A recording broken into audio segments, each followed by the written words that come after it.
La question c'est est-ce que j'aime la montagne? Eh ben, pas spécialement. Ça va te paraître paradoxal, mais en fait, ce que j'aime, c'est moi en montagne.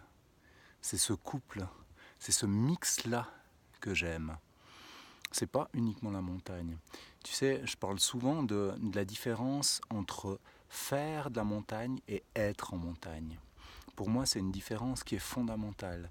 Tu peux passer à travers la montagne, tu peux voir toutes les beautés qu'elles offrent sans rien ressentir.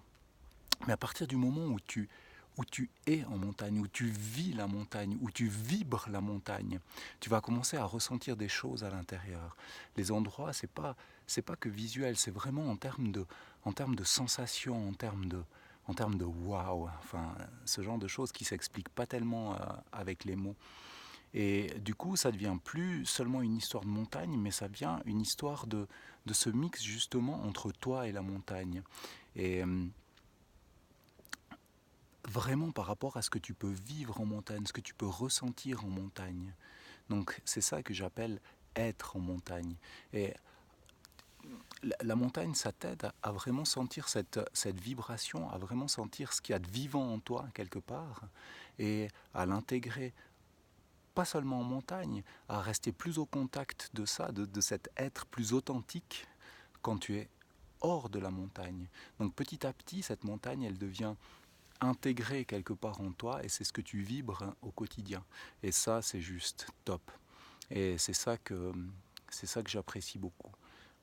C'est pour ça d'ailleurs que c'est vraiment des lieux ressources, hein, de ressourcement qui sont intenses, parce que c'est pas tellement ce qu'on voit, c'est pas tellement ce qu'on fait, mais c'est ce qu'on ressent, c'est ce qu'on vit, c'est ce qu'on sent en nous finalement. Donc, et c'est ce que j'apprécie beaucoup, cette aventure humaine, cette aventure intérieure. Et le fait d'être seul en montagne, surtout le matin et le soir, je trouve qu'il y a des ambiances vraiment particulières. C'est encore beaucoup plus fort, tu vois, quand t'es deux, tu peux être beaucoup plus déconnecté de ce que tu ressens, de ce qui se passe. Alors tu vas discuter à deux, tu vas dire waouh, tu vas t'émerveiller devant un paysage, mais c'est pas pareil que, à moins que tu sois deux personnes vraiment dans le même état d'esprit, hein, c'est tout à fait possible, de prendre juste le temps d'être là, de ressentir ce qui se passe dans cette immensité.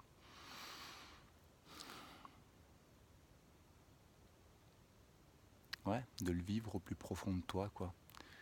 Personnellement, c'est ça que j'aime, c'est ça que je trouve beau ici, et c'est ça que j'avais envie de partager avec toi. Voilà, ben, on aura l'occasion de partager encore plein d'autres choses, et puis je te dis à tout bientôt. Allez, bye bye.